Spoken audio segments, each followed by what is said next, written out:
এটা নয়, টিমটার অবস্থা খুবই খারাপ।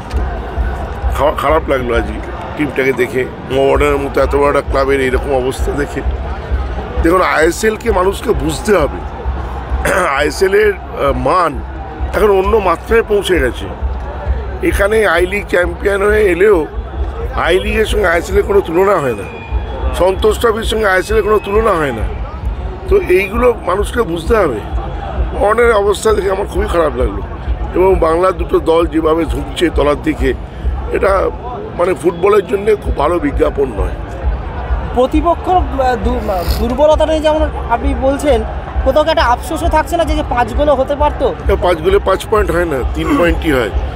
সেখানে আমার 4 পয়েন্ট, 4 গোলে 3 পয়েন্ট হয়েছে। আমি 1 গোলেও যদি 3 পয়েন্ট হতো আমার কোনো আফসোস থাকতো না। জেমিও সর্বোচ্চ স্কোর আপাতত কিন্তু জেমিকে সুভাষিস ছুঁয়ে পড়লো। একটা ডিফেন্ডারও কিন্তু মোহনবাগানের সর্বোচ্চ স্কোরের দাবিদার হয়ে উঠছে। এটা তো মোহনবাগান ক্লাব এটাই তো, এইভাবেই টিম তৈরি করে।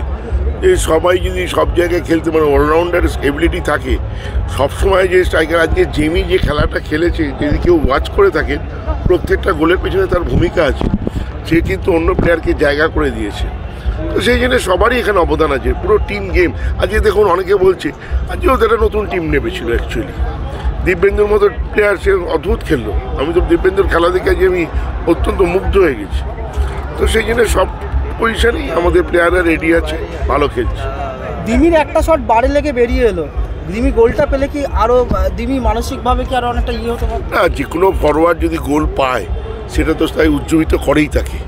দুর্ভাগ্য হয়নি এই ম্যাচে, পরের ম্যাচে পাবে। এখন আমি সেটা বলবো না, আরও 2টো ম্যাচ যাক, তারপরে বলবো। ওকে, থ্যাংক ইউ।